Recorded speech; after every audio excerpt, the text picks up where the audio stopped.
général. Alors, le président Idriss Déby avait rappelé la France, qui était le premier intervenant sur le sol libyen, ce que l'Occident a créé en Libye. C'est à l'Occident de prendre parce que personne n'a la capacité de faire. Donc, maintenant, ici, les gens se sont tournés vers une business qui est livrer des armes à des milices par derrière. Il peut tirer le pétrole à des prix que personne n'a jamais divulgué dans les médias ou bien à la méconnue de tout le monde. Pour parler de deux solutions globales sur Libye, je crois que c'est le rôle de grands pays africains tels que l'Égypte et de l'Afrique du Sud qui détiennent des moyens de communication un peu avancés, de voir où se situe la situation, le problème exact de ce Libye, contrôler qui fait quoi.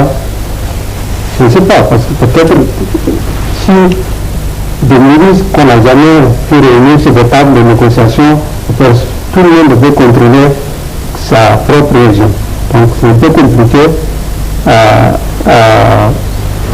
un État africain ou une histoire africaine de résoudre ce genre de problème. Très bien. Vers vous pour vous poser une question concernant les armes. Pensez-vous qu'il y a des conflits parce qu'il y a des armes ou c'est à cause des armes qu'il y a des conflits? C'est-à-dire, on a des conflits et par conséquent on veut les outils. On avait des conflits et par conséquent on a eu recours aux armes pour satisfaire ces conflits, en guise de riposte à ces conflits, ou c'est parce qu'on avait des armes, alors on a fait créer des conflits pour utiliser les armes? Bon, généralement, les conflits qui existent, il n'y a pas de société où il n'y a pas de conflit. Les conflits existent toujours.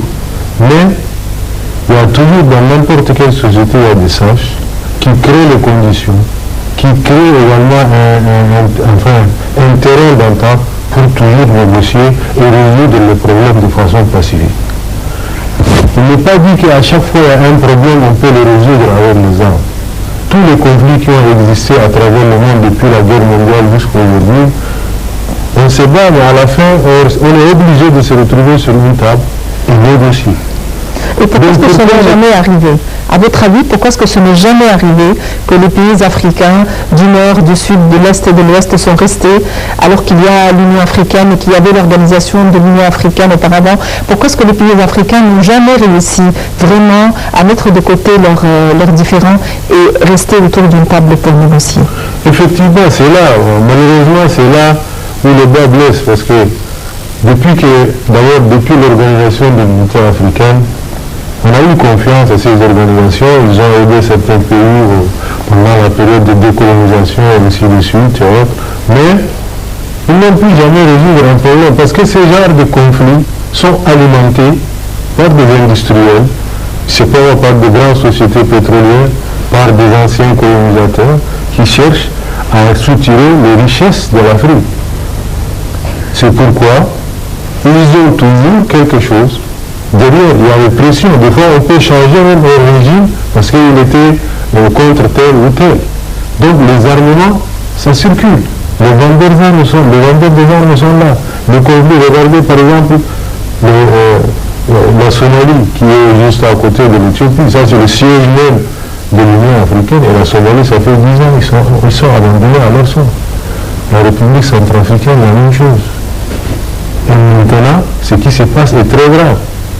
Si les Africains eux-mêmes ne prennent pas encore conscience, la situation va devenir comme la Somalie. Maintenant, personne ne contrôle la Somalie. La Libye, encore la même chose. Maintenant, c'est le Nigeria. Le Nigeria, c'est le géant de l'Afrique. Si le Nigeria est touché, tous ces pays limitrophes là, c'est fini.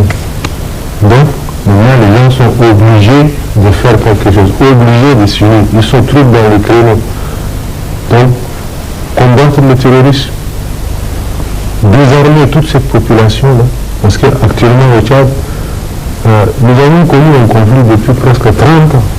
Les armes circulaient partout, même les femmes ont des armes, même les petits-enfants ont des armes.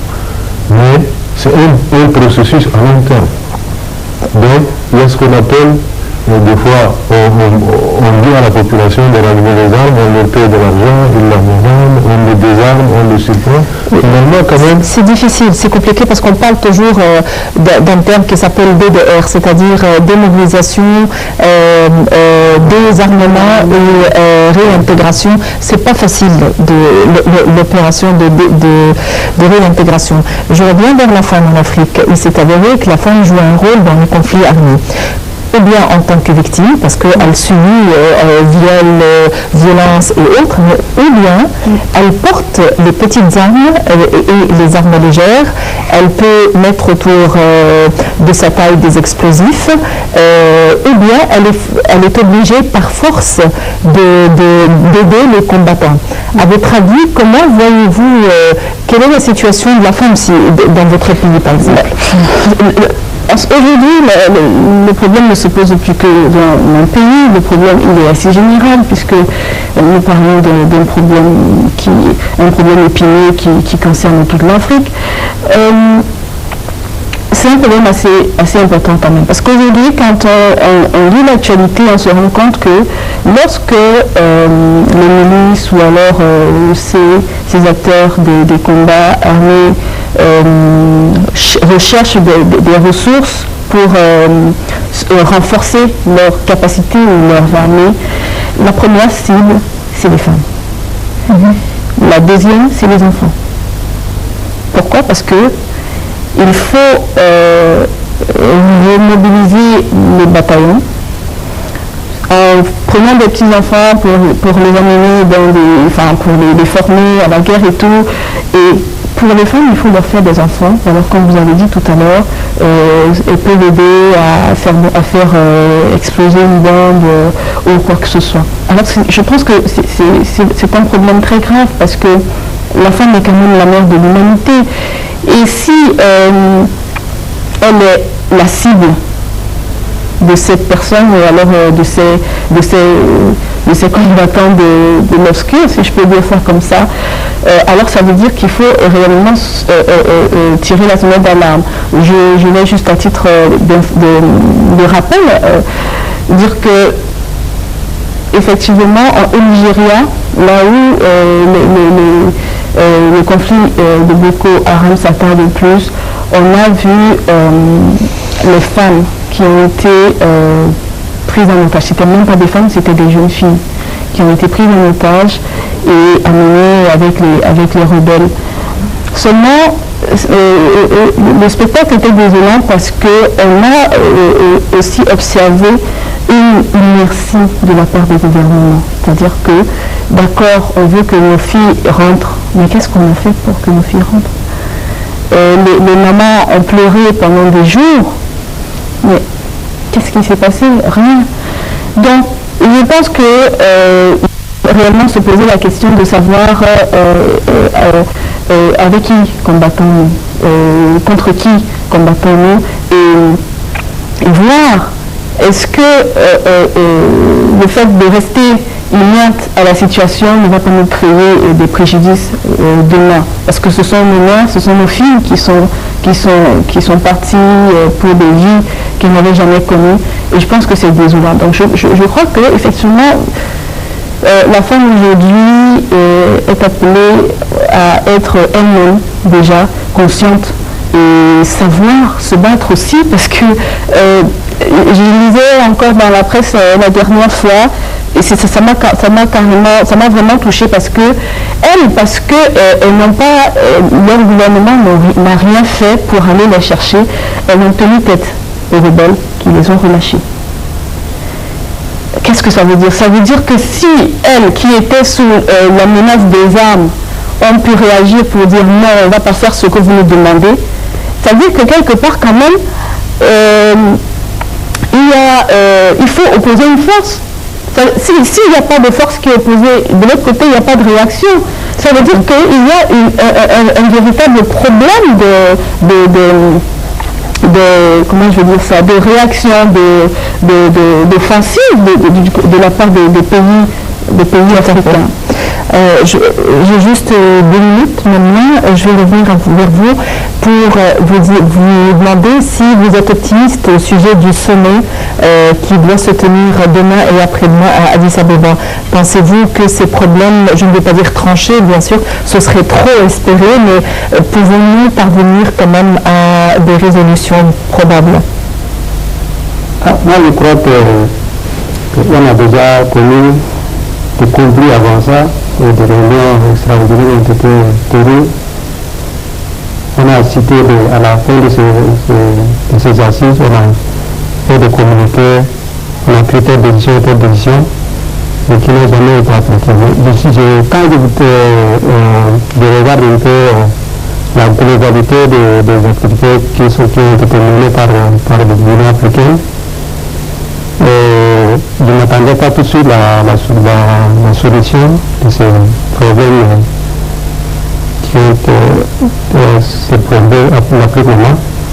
Mais je compte beaucoup plus sur les communautés sous-régionales parce que je ne sais pas si, par exemple, le Nigeria, dans un centre-ville, dans un accord, des groupes armés de Kalachnikov viennent dans les jours arracher 290 filles et faire disparaître dans la nature. Personne n'arrive à localiser, à savoir où étaient amenées ces filles. Et on a pris des banderoles pour manifester de New York en passant par Londres, Paris et tout ça. Mais sans jamais directement. Parce que quand vous me demandez dans ma maison, vous cachez quelque chose que vous allez me dire que vous ne trouvez pas, ça c'est pas possible. Parce que je suis chef de l'État nigérien, je connais mon territoire, je serai là où les bandits ont amené 250 personnes, ce ne sont pas. Je ne sais pas, c'est un peu compliqué. Évidemment, on ne peut pas tout trancher, mais c'était une occasion, une petite tribu à partir de laquelle nous avons lancé quand même quelques messages, un message d'union, un message de paix, et il est temps que l'Afrique vraiment se tende la main. Tout le monde a la volonté, tout le monde veut, tout le monde souffre à présent du conflit. Peut-être qu'à présent le conflit était interne, mais à présent on parle de terrorisme qui frappe tout le monde, et donc il est temps que les nouvelles générations aussi réfléchissent à partir de cette perspective. Je tiens à vous remercier, nos chers collègues du Tchad, M. Alazam, et pardonnez-moi si je ne prononce pas comme il faut, notre collègue Suzy Polno et notre collègue Isaka.